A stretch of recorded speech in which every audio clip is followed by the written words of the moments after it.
WHPR TV is now on demand. Catch us when you want, how you want, where you want. 24 hours a day, 7 days a week. Watch your favorite TV shows on demand.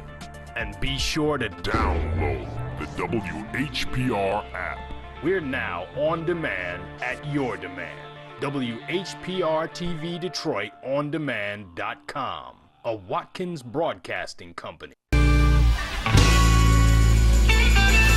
Lord, I'm just sitting here looking over my life, Lord. Let me take inventory. Can I take it? Can I take it? 'Cause I know you. I know you. I know you've been good to me, Lord.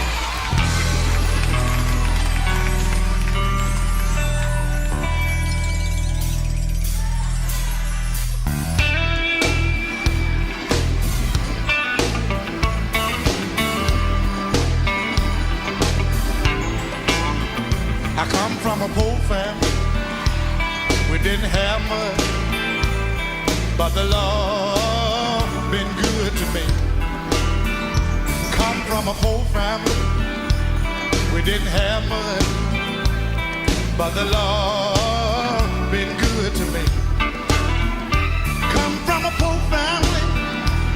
We didn't have much, but the Lord been good to me. Let me tell y'all something. I didn't have no money. How many of y'all were like that? A lot of my friends thought that was funny.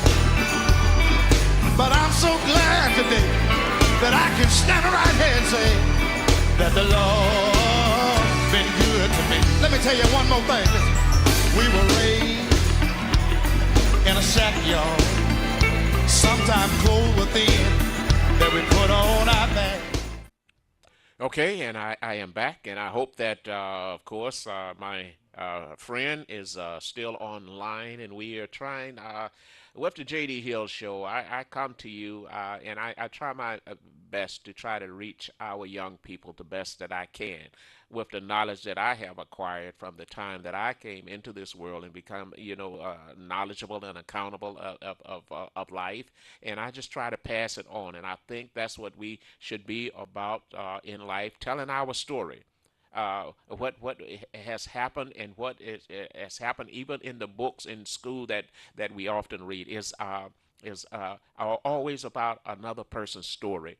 I think that we need to focus in and tell our story. That's why you often hear me talk about Mr. Watkins. You hear me talk about Mr. Tyler, Miss Cunningham, Mr. and Ms. Willis, and the people here at this station that's working so hard to make it available for us. And I'm telling you, my friends, it's not easy.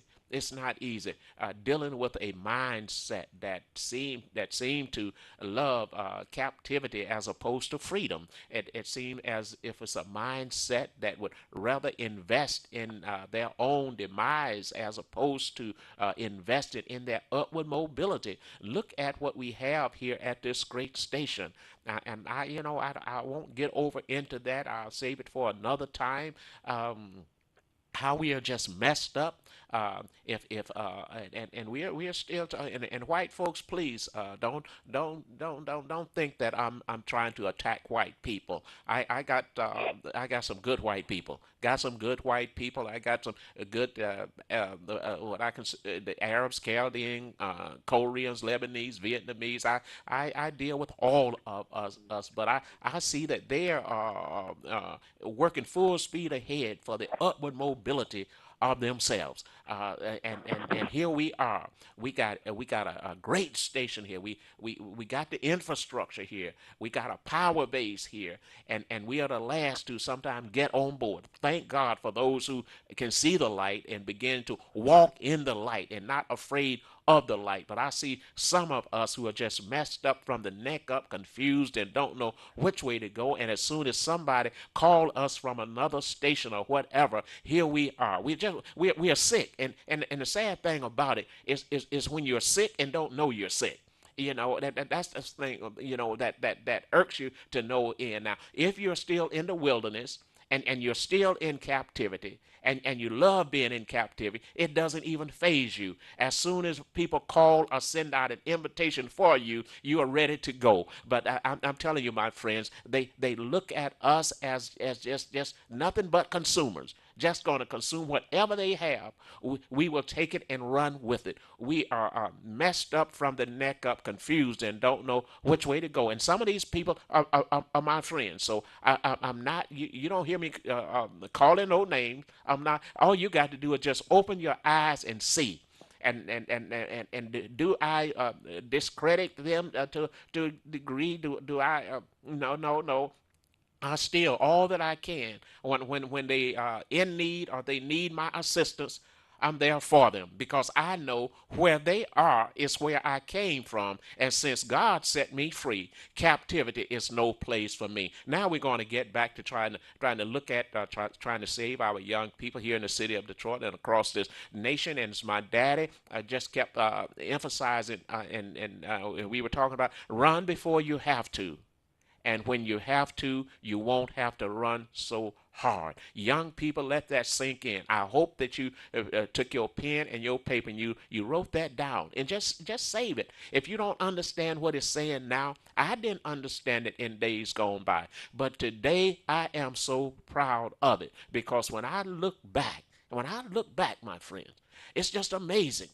When I put myself in a position to be blessed, what the Almighty God has already had in store for me. It's already here for us. Yes, I've had some challenges. I've had people that I thought I could trust, I could lean on and depend on. And those of us who've been out here, strange things will happen to you on your way to the finish line. I told you some time ago that I can recall that when we were doing my taxes in days gone by, when my CPA said, of course, congratulations, Mr. Hill, you are a self-made millionaire. How do you feel? So I didn't feel any difference. And so, but I got a story to tell about that. You got to watch how you invest. You got to watch when people are trying to get you to invest with them, and when the banks come to you when you really don't need it. And see, so for me getting into that and just buying up additional properties and all, and didn't know that this economy would go bankrupt for us.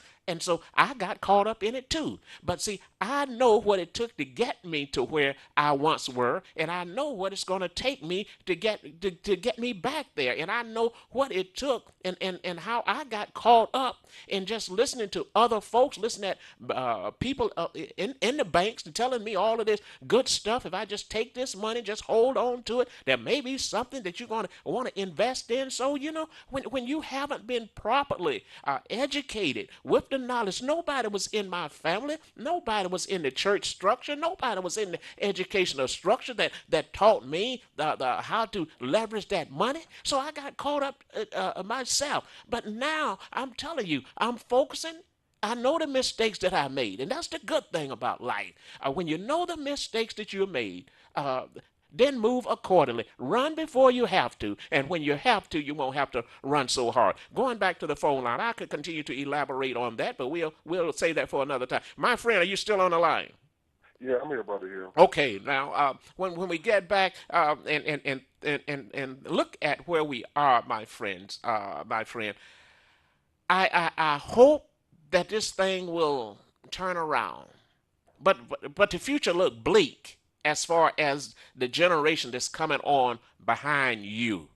You may be able to ease through the cracks. It's going to be difficult for you in the things that you have experienced. You know that. But when you look at your generation and look at your young people, your family members, brother, and you got to send them out into this world where we are not educated properly. You know that. And even when we go to church now, the church is caught up in so much commercialism. Brother, it's to the point that you almost got to work to save yourself. Talk to me a little bit. Well, that's not a bad idea. Working to save yourself, because the first law of nature is self-preservation. Yeah. And if you are a Bible-believing person, then that same Bible tells you that a man who doesn't take care of himself first, Yeah. especially those of his own household, is worse than an infidel. Infidel, yeah. Mm-hmm.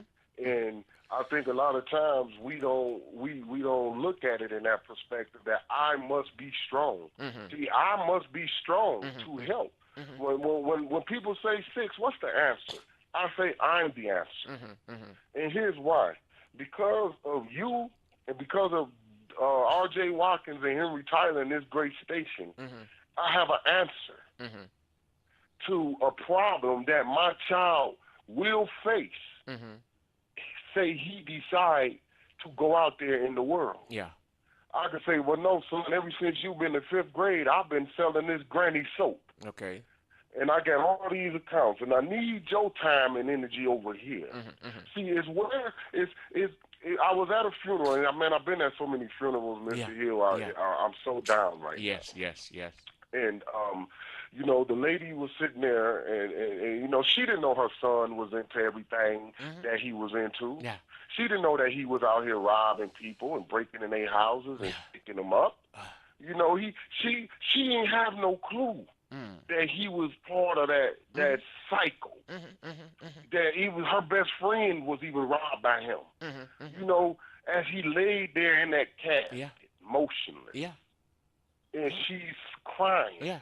And I'm saying to myself, he was part of the problem, and she didn't even know it. Didn't even know.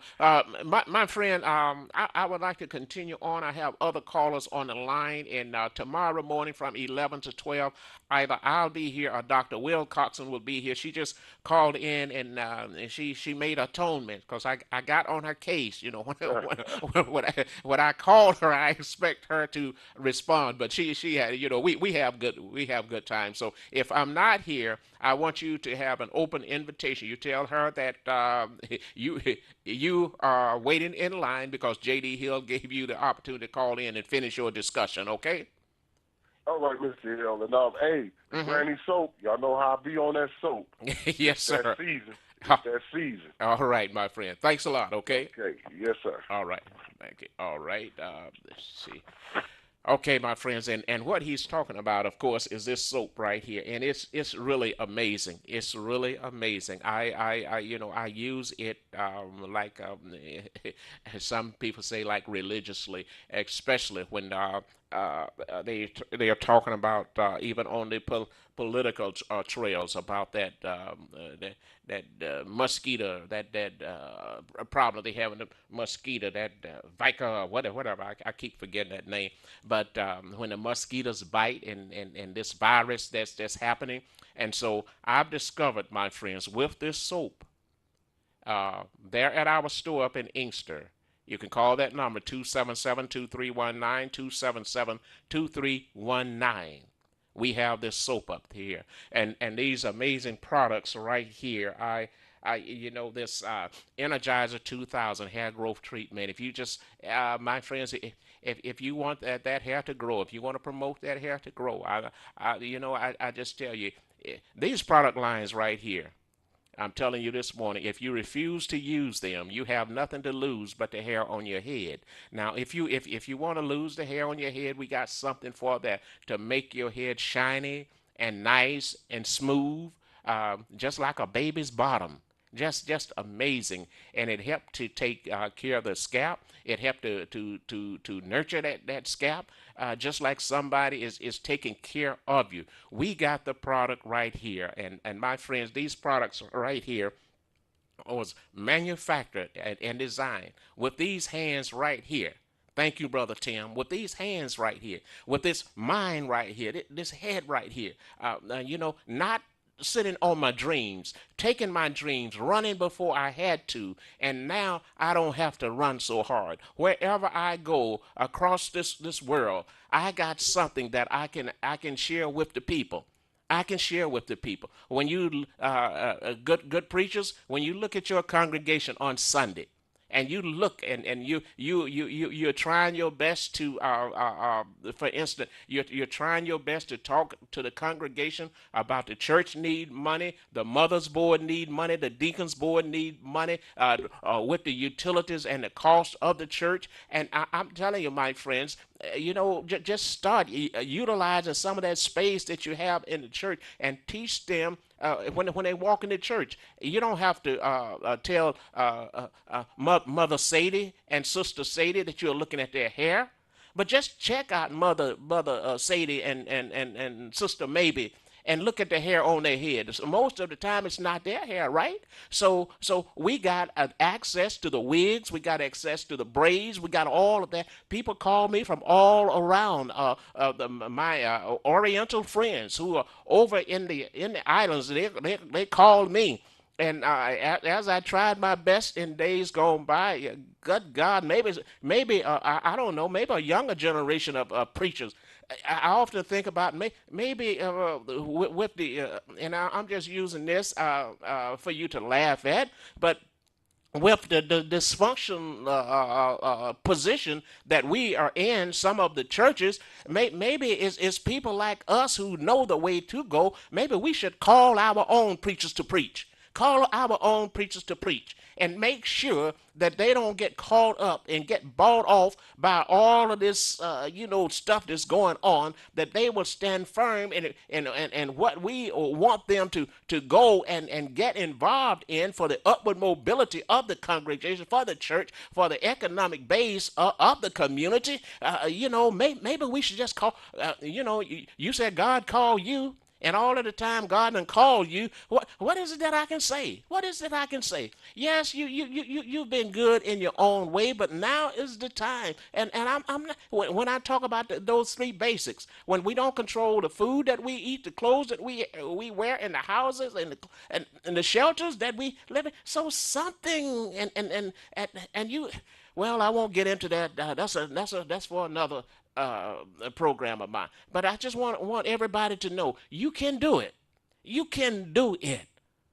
I got big plans. Mr. Watkins got big plans. We going over in the islands with these products. I often tell you, my friends, and don't think that I come here begging people. I just don't beg people. I make sure I got a good product. I make sure that I got a good friend like Mr. Watkins, Mr. Tyler, Miss Cunningham, Miss Willis, and Mr. Willis, and we just work together, and the team here, and so that's why you often hear me say, I thank God. Write this down, young people, because I want you to get into that entrepreneurial spirit. I want you to go for yourself. I want you to run before you have to. When you have to, you won't have to run so hard. I want you to go for that. And then you'll get to the point just like me. And good God, you can run, you can jump, you can shout when you can say words like, I thank God for the people that I know not of, that will support me and my business ventures in spite of. Because I'm telling you, people are envious, people are jealous, and when they've been in the wilderness so long, and they love the wilderness, when they've been in slavery so long, and they continue to finance their enslavement, and then they stand and got the audacity to talk about, well, white folks ain't letting us here. The white folks ain't letting us there. That stuff is irrelevant to me. I just know that if you know how to leverage it and know how to work for yourself and know how to invest in yourself, these same white folks that's running away from you will be running to you. I've lived long enough to know that. It was just so amazing when I opened up my convenience store in the South. And when I went back there and the white folks that I used to work for, I used to almost just slave every day for a little of nothing in their fields, cutting the grass, taking care of their livestock, all of this. And, and when I got ready for water, they'd bring me water out the back door. I've lived there. I'm not that old, but I was just on the eve of it. God had me just on the eve of it so that I would know this very day what I'm talking about to you. So I've seen that all of that happen. They come out, and my name was nothing but boy. Nothing but boy. Hey, you want some water, boy? You want some food, boy? Now, when you finish this afternoon, you got some clothes. We got some clothes down there. You can have that for your working. So what could I say? What can I say? We lived on their place. We lived on their farm. They had total control of us. But thank God I didn't stop running, young people. I didn't stop running. And now when I go back, that part of that farmland is mine. The house is mine. The convenience store is mine. And guess what? Their offsprings, the white folks, their offspring, their children, when I go there, they come into my store and say, Mr. Hill, we're so proud of you. My name has changed now from boy to Mr. Hill. And then, they don't stop there. They say, my son and my daughter, they need a job. They need a job. So will you try to incorporate them in? We want you to help to teach them, to train them. And it's just like a relief because I've been there. I've seen God do it. I've seen him work it over and over. If you put yourself in a position, young people, to be blessed, I want you to have a good time. I want you to graduate. I want you to go to prom time. And young men, young women, I don't want you going around here and getting pregnant and having babies that you can't afford. I love babies. But I don't want you to see. That is what's happening when we can't control our young people. You got babies having babies, my friends. Now, some of you right now that's listening to me, you're a little sad, you're despondent because you done got out here and you probably haven't told anybody, but you done got pregnant. You done got pregnant. So if that happened, deal with it. I'm not saying go on and get no abortion or nothing. I'm not into that. That's your life. You got to live it. Things I don't know about, but you know about. But I'm saying, I just believe that if that seed, they deserve a chance. Whether by accident, you just nonchalantly, you didn't protect yourself. Because that may be the same baby, the same young person that bring about a cure for cancer, a brain transplant, all of the great people in days gone by, black people who look like me, was able to bring all of these great modern inventions into the world, all of these cures into the world. So I'm serious when I come before you. I'm serious. I don't take this for granted. I don't come here to play. I don't come here to style and profile. I want you to make it. And I'm trying to save your life because I want you to save my life. When I go into these streets, the highways and the byways, and I see people who look like me that I should be running up to and embracing, you should be running up to me and embracing me. And when I see you, I got to put on my defense mechanism, hoping that, you are the real and not the artificial. Let me go back to the phone line. Caller, talk to me this morning. How are you? Good morning, JD. Good morning. Dee Dee, how are you? I'm great. Little sad. Woke up this morning to what was going on in Dallas. Yes. At the protest. Mm-hmm. Yesterday, watched the video of that young lady on Facebook. Sure. Yeah. The night before, my grandson showed me the video of what happened in Baton Rouge. Mm-hmm. And my mind thought in Baton Rouge was, they're going to run up on someone that's going to have all the credentials that society says they need to have. And it happened yesterday. Yeah. This young man had his... Yeah. My grandson's in the background talking. Yeah. Every time my grandsons walk out the door, Mm-hmm. I have to pray. Yes. Okay? Is he there now? Both of them. Could you get him to the phone? Hold on a second. We're going to try to get this. He's smiling. Here he comes. Okay, all right. Okay, Hold on. that's good. Okay, and Dee Dee, then we'll get back to Hello? Dee Dee. Yes, my man. How are you this morning? What's up, man? Hey, man. Everything is going on good, and I want to commend you, congratulate you, your grandmother, and the work that she's doing, and Thank you. yeah, and so, what is the environment like when you go out the door? Do you have to be on your best behavior, what your grandmama has instilled in you? Huh? I want to say my best behavior. I would say you got to be on your P's and Q's. That what now? You got to be on your P's and Q's. So, Okay. you know, just, you know, watch out. Just don't get into what you don't supposed to, you know. Don't, you know, just be on your own. Just be in your own lane. You'll be all right. Okay, now what are you out of school now? You're still in school? Yeah. Okay, what grade? I'm finishing up my last couple classes online right now. Okay. Throughout the summer. Okay. Oh, you're going to school for the summer? Great. And what is your goals for the future? Have you decided on that? I was trying to go to college. Okay. Mhm. And have you? See from there. Okay. And have you thought of a major yet? Not necessarily. Okay. I'm not sure yet. Okay. Well, you know, I just want to impart just a little tidbit of information. Make sure you also look into you a good vocational, technical trade, man. Man, I'm telling you, I've been there. And with the college education, that helped me to get in the door. But the trade, once I got in the door, and it was just up and away because I knew what to do once I got in there, my friends. So you're young enough to get both ends of it. So I want to commend you and congratulate you. And when you get a chance, have your grandmother bring you over here. I want you to be on the TV with me so that you can speak to other young men like you. Okay? All right, my friend. Thank you. All right, thank you. All right.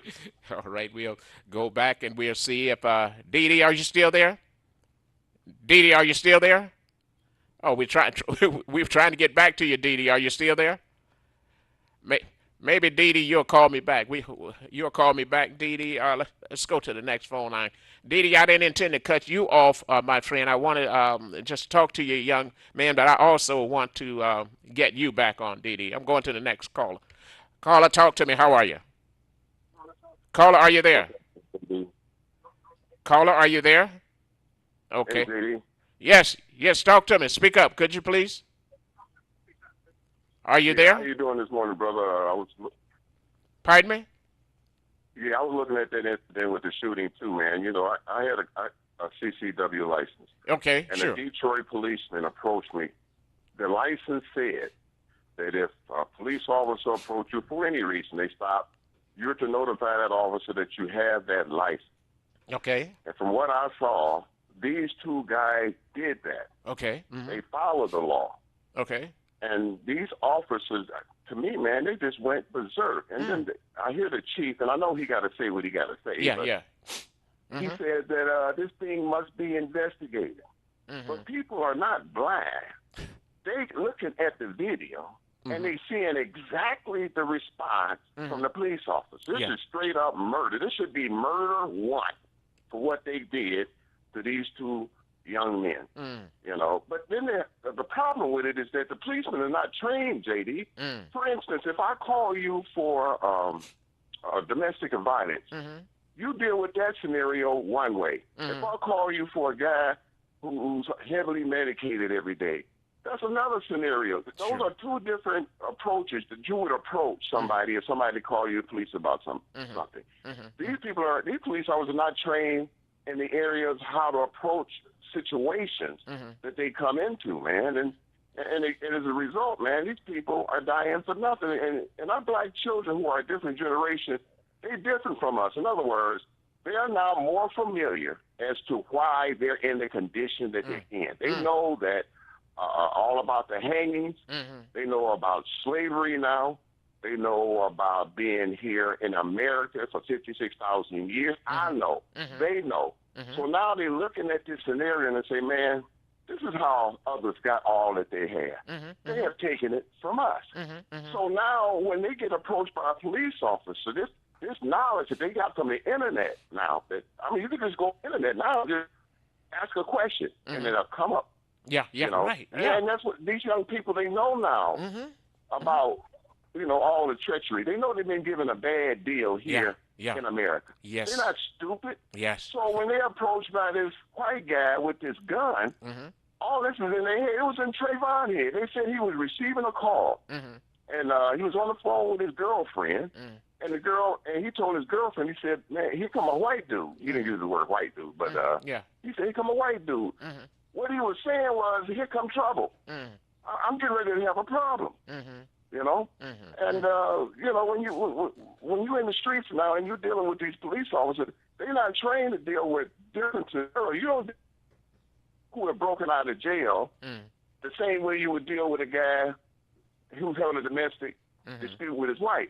Those are two different scenarios. But nowadays, the police is pulling gun out for all scenarios, regardless of what the scenario is. And I ain't gonna hold you up, JB, but thanks for taking my call and drink. Well, let me look. Let's look at this just briefly, my friend, and I'll be on God's will tomorrow morning. But here it is. Let's look at sympathetic and empathetic. Now, you know, sympathetic. Well, you know, I said, well, you know, my friend, I'm sorry for you. You know, sorry for your family. Empathetic. You're putting yourself in that position. Now, you think about this morning, my friend, as you are looking at what has happened, and see. This is just, with this modern technology, I'm sure that those so-called minds who, with the invention of the internet, the phones, and videotape, they didn't anticipate that what has happened in the past and what is happening now would be all over the world instantaneously. Because when you go back and see, like with me in the South coming up, man, and I was talking to my good friend, pastor who just came back from Mississippi on yesterday. We were talking, and he was talking about this element that's been out there for so long, and now you know, it's all over the world. And he was telling me that down in I think it was Tupelo, Mississippi, they just had a shooting down there where a young black guy was running, of course, and then he ran in a building somewhere. They were shooting in the building, and what they did, they took the dogs, the canine, turned the canines loose. I went in the house where the young black man was, went in there, and these dogs tore out all of his tacticals, you know, parts, his private possession, just tore them out, man. And so that, see, things like is happening all over the world, but every now and then we just get you know, some info on it. But man, I'm telling you, with this political wave out here, and that's why I tell you the truth, brother, when it comes to a Democrat and a Republican, to a degree, there's a thin line, man. There's a thin line when it comes to you and I, because it seems as though the only time they want us is when they are seeking that vote. And you call me tomorrow morning and we'll talk about it some more, okay? Thank you, my friend. All right, let's go to the next call. This is the J.D. Hill Show. I want you to know once again that on tomorrow morning, tune in at 8 a.m. My good friend and pastor, the Reverend Dr. Jim Holly, will be here tomorrow morning, God's will, at 8 a.m. And that's why I just leave a lot of the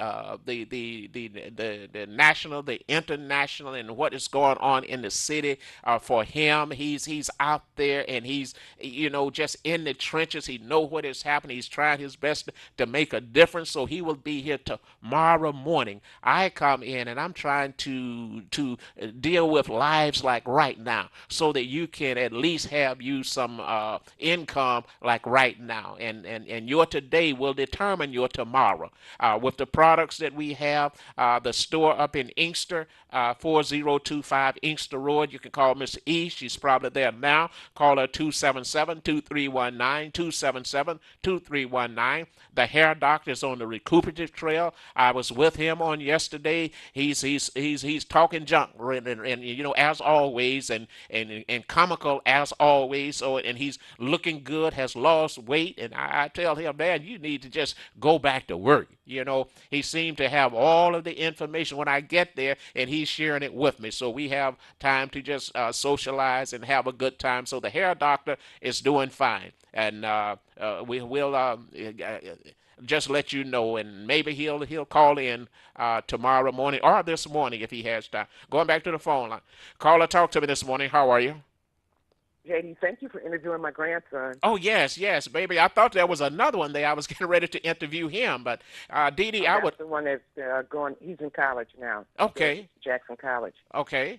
Well, I would Okay, like for I would like quick or when you have an opportunity to bring him on over, I'd like to get young men and young women, of his age group and stage in life to come before us in order to try to help to connect and save our young people. Will you do that for me, Dee Dee? Yes. Quick question. I was okay. listening to Washington Journal this morning Okay. before you came on. Okay. A caller called in and said that they've lowered the IQ level to have a wider pool. I'm quoting because I wrote it down. A wider pool to pull police officers from. Okay. They lowered the IQ level Okay. so they would have a larger pool. Okay. And they said by lowering the IQ level, people have a follow. I'm not an individual thinker anymore. And I'd also like to find out how many of these police officers were over in Iraq or Afghanistan, okay, and they have that mentality where they can willy-nilly just control a whole situation. Uh-huh. Okay, as I was saying before, you put him on the line, to watch that young lady on Facebook, and then when she turned and saw that her, her fiance had died. Yes. Right there. Yes. Wasn't that something? I watched it too, Dee Dee. I watched it on one of the channels last evening, and I just said, "Wow!" And here was he up there with that gun, man, and she said, He's holding the gun on her still. Yeah. Yes. Yes. If she hadn't been on Facebook, would we be talking about her now, or would it be a double murder that was? I don't know. There last thing, God be fed on TV last night that it was not black against white, that it was blue against black. It was blue, what? The police officers against the black community. Okay. Okay, and I'm like, wow. He's a past police chief, and he's saying that. It's the what now? It's blue. The police officers, they call them blue. Oh, yeah, okay, in the blue. Community. Yeah. They're black. It's not just the white officers that are doing this. Okay. Okay. Okay, yeah. Okay, thank you, JD. But Dee Dee, you're exactly right, because this thing, I feel, to a degree. Now there's room, to expand, but to a degree, this thing is colorless. I've seen some officers who, they just, and sometimes, let's face the fact, Dee Dee, sometimes we bring it on ourselves. I'm not talking about you and I. The way that we were taught in life, the way that your mother, and I had an opportunity to know your great mother, and the way that of that generation taught us, there is just certain things that we are just, we know how to conduct ourselves. But you got some of our young people out here now, and man, Dee Dee, I'm reluctant to even try to talk to them, man. It's like they got vengeance all over them, like they are just ready to destroy. And once again, that's not a colorless thing. That goes to all levels, my friend. But Dee Dee, it's out there, my friend, and I like for you to keep abreast of all of this, because when you call in, I know that you research the media and you bring it in and that information. But I'm so glad that at least what your mother taught you, that was instilled in you, that it's also being downloaded or uploaded to the generation that's coming on behind you. And I must commend you and congratulate you. If you get a chance, call in tomorrow morning if you got updated information, okay? Thank you, JD. Thank you, my friend Dee Dee. All right. Carla, talk to me this morning. Which triggered negotiations. Carla, talk to me. Carla, talk to me this morning. How are you? Good morning. Good morning. How you doing this morning? Great. I was just calling in. I'm from Detroit, looking at you on Channel 91. This is Yakanan, and I was just listening to the conversation, and and with all the events that are taking place, especially among the black people, it just behooves me to see the psychosis, how deeply we are embedded. How deeply the psychosis is embedded in us as far as police and their connection to the black community. And just listening now, it just puzzles me how we so easily shift the blame, from them onto us. As I watched you and the young lady converse, and it's just amazing how we are so afraid of the police and losing the material things that we have, how we shift the blame from the police onto ourselves, as though the young lady was not doing what she was supposed to do, which was being herself, and it's just amazing me. Thank you for letting me talk. Hold on a minute. I'm just going to listen now. No, are you still there? Hold on a minute. Hold on a second. Are you still there?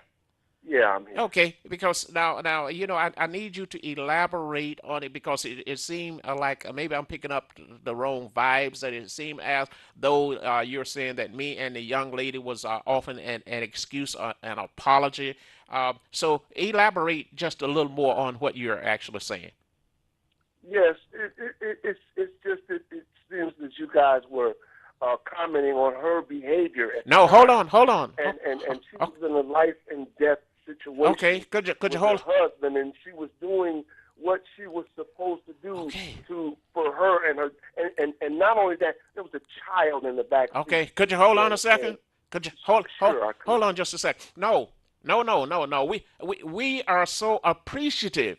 Listen, from our perspective, that's why I wanted you to come back, because maybe you misunderstood, or maybe we came over wrong with the information we was conveying, and I thank you. It was a blue and black thing, and that it ain't all white people. Well, and they're just killing black people every day. I ain't seen a white man get gunned down yet. Okay, could you let me converse with you just for a little? And when I say that, my friend, I'm not taking the blame off of anyone, and I'm not trying to exonerate either forces. I've seen it happen so many times, man. Look, let me, if I can just give you just a little info. As I explained to you earlier, that I got a convenience store in the South, and sometime even with our young people, and we are just putting it out there because people understand, and they come to my businesses, and even over at my my hall, my bar, across the street. They come over there, and they just act a stone fool. They sometime late at night. That's why I tell them down there, start closing down about 12:30 or 1 o'clock, because after that time it looked like trouble from other areas come in. And here's what often happened. The reason I'm using this as a support for what we were talking about. And the young people, I can go over there, I talk to them. I said, look, man, I'm providing a place for y'all to come. You unwind, you can have fun, you can talk, you can socialize. Don't act no fool, man. And so later on, sure enough, it may be like a fight break out or something. When I call, and I try my best to protect. I try my best, and I'll call like some of the officers that I know, that I knew back in the day, went to school. I tell them to come in the area. They'll come, and I said, don't take them and lock them up. I don't want nothing on their record. This is me talking as the business. I don't want, just tell them to go on home. You take them on home. Sure, they will talk to them. They may go down the street around the corner. Time they see the police officers leave, here they come back, and before you know it, man, they either shooting or acting a fool or fighting. And then here's what I do sometime, man. And I mean, it hurts me to no end. I got some white friends on the police force, just a few of them. I call them and tell them to come in the area. Time they come in the area, get out their cars and walk across, they start dissipating, don't even come back. And you know what the white officers tell me? They said, Mr. Hill, look, we don't have to come and do nothing. All we have to do is show up. But just and here when I called some of the brothers that I'm trying to protect. So when you talk about Dee and I, where we are trying to maybe exonerate someone, no, we are just keeping an open discussion, my friend. And so no, I understand, but when It is a great discussion. It is, and as again, you are giving an example Okay. of the psychosis Okay. all over again. Okay. That's another example of the psychosis. When they see the white man, they disperse. Oh, You know, you were placing them in harm's way as well Uh-huh. with calling the police. And then you are also engaging these young men in the time of their life where they've had no home training, they've had no training, no concepts of value, Sure. moral compass, Sure. none of that. Sure. You're catching those guys in there. And you can't solve that with those guys yourself or with the police.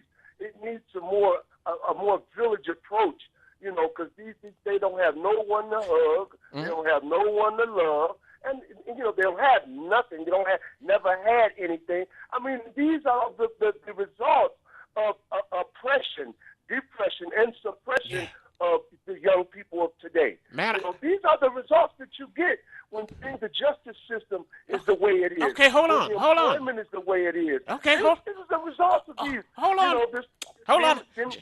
democratic, you know, society. Okay, but hold on a minute. I'm in agreement with you. You and I are on the same page. And so Now we have to come up with some solutions. No, but you know that solution is so deeply entrenched because you just brought it out with your talking. They haven't that love. They haven't that companionship in the home. Those guys just need a hug, man.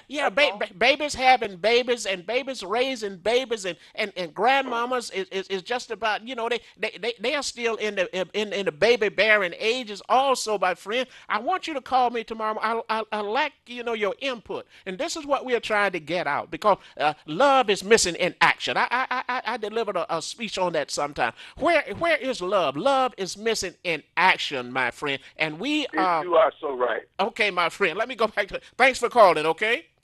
Talk to you tomorrow. Thank you, my friend. Thank you. Caller, talk to me this morning. How are you? Caller. Fine, thank you. Caller. How are you this morning? I'm great, and you? I'm fine. Thank you very, very much. Yes, sir.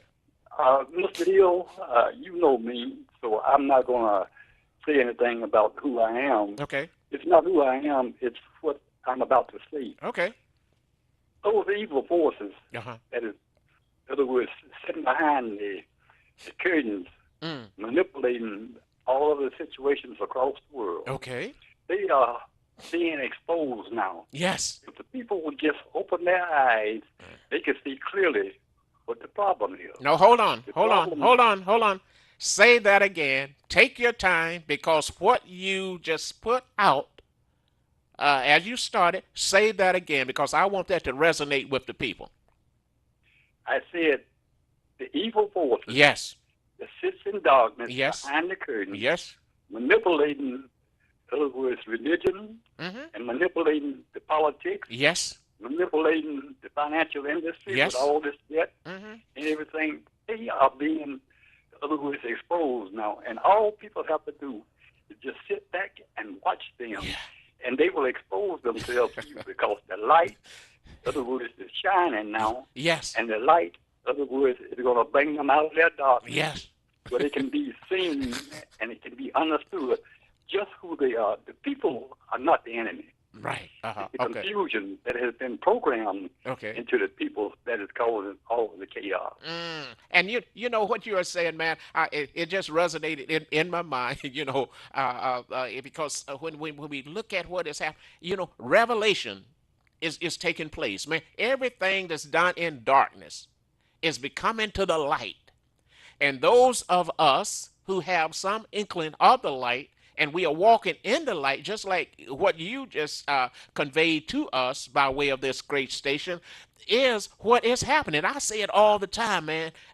We're living in that time of revelations where it's just out here. And if you open your eyes, man, you can see it. With this internet, this digital divide all over the world. Like I tell you, man, the people that came up with this, and it was about money, of course, but they never even envisioned that this little, let me just add, this little black boy, this little black girl that you see maybe playing out in front of your house and got a cell phone on it, and here you and I, we trying to figure out how we going to get on our internet, how we're going to do all, and they just out there with this thing going all day long, man. They are connected all over the world, and it's being revealed, man. Things that's happening in way back in Mississippi, like I told you about. The preacher called me yesterday, and we was talking about, and see, this haven't hit the news yet. He just came back from there. Now, these cops, okay, opened fire on this a young black man in this house, and when that didn't work, they sent the canines in. The canines went in. You know, the dog jumped on the man, just bit the man up and tore his testicles all out. You know, and I'm saying now. Now, see, this didn't hit the news, but what this young lady did yesterday, that internet, man, it's being revealed. Thank you for your input this morning. Call me tomorrow morning. Let's continue that if you got some additional info, okay? Yes. Thank you very much. I love you. Thank you, my friend. Thank you. Caller, talk to me this morning. How are you? Good morning, Doc. Good morning, Doc. How are you? Oh, peaceful, peaceful. You know what we are witnessing, understand, as the Bible says, you have to reap what you have sown. Okay. And we just happen to be living it, as you were saying, in Revelation. Okay. We're at the time of the end of a system that's on its way out. Okay. And what you see going on across America is what they have produced. Mm. I mean, when you think about it, understand, black people as a whole, our condition, this has all been engineered and orchestrated. Okay. And it's been by the very people that take our tax dollars, the very people, understand, who allowed us to build this country, never be paid, allowed the Ku Klux Klan to run through our communities and ravish us or whatever, you know, and they sit back. And it's right up to the very top responsibility lies, which is the federal government. And so now we are in a situation, you know, that no one seems to be able to get out of it because God is allowing this to happen. And many of us don't want to accept it for what it is or whatever, you know. And so you got to be able to see the hand of God in all of this, whatever. Yeah, yeah. You know, they come in our community. They won't allow me and you to service one another. They do everything in their power to keep you from being successful. Sure. And they have orchestrated us, understand, not to even support you. Yeah. This has all been engineered. Yes. And it's at the highest seat in this country. And that's the bottom line. Right on up to the presidency. And when you think about these officers, and it's you know, I don't condone it. But you imagine, understand, when the officer, when you go along with your brother officer, instead of you standing up saying, hey, you know, you're wrong. Yeah. You know, you say, oh, but we got such a strong brotherhood, even when our brothers is wrong. Yeah. We go along with it. No, wrong is wrong. Wrong is wrong. And if my children is wrong, Yes. I'm going to let my children know you're wrong. What you done was wrong. I can't stand with you. Brother, you're going to have to call me again tomorrow morning. It's always a pleasure when you call in. Yes, sir. And Tim, I love you, man. You keep up the good work, man. All right. Thank you, my friend. All right. Tim, get track number 3 and get ready to take me out. I got to go to Inkster. I got to go up there and take over the store. If Dr. E will be getting ready to go to Flint for her mother's funeral on tomorrow. And we bid her God's speed that in this time of absence from her mother, she had anticipated that she would be moving on, but when it happens, it's like it never, you never envisioned it. But we are saying to the family, we bid you Godspeed. And to the hair doctor, we are waiting on your return. I'm getting ready to go up to the store up there. He told me on yesterday, when I go up there, sit down and take care of the customers. Don't be around there working. I keep telling them, man, I'm a workaholic. Whatever I see, I got to correct. And so, But he tell me, sit down. I'll be back after a while. Okay, Doc. So I'm going to go up there today, and I plan to, if I can, I'm just going to sit down and relax. Tim, hit me with number 3, God's will. I'll be here tomorrow morning from 10 to 11. Our Dr. Deanna Wilcoxon will be here. And tomorrow morning at 8, make sure you tune in to my good friend, the Reverend Dr. Jim Holly, proud pastor of the historic Little Rock Baptist Church. Call that telephone number if you would like to. 872-2900. 872-2900. Saying to my good friend Deborah and her mother, Miss Willie Mae, and the congregation at the historic Little Rock Baptist Church. And to everybody, Mr. Watkins and everybody, this is J.D. Hill. May God bless you and keep you, Mr. and Miss Willis, who are here doing an outstanding job today. We just want to thank you, and may God bless you. I am out of here. Crank it up, Tim. Lord, I'm just a clay. Want you to make and move just anyway. I will love you, say it again. Have your way. Have your way. In my life. Come on. For you, Lord, I'm just a clay. I want you to make and mold just anyway.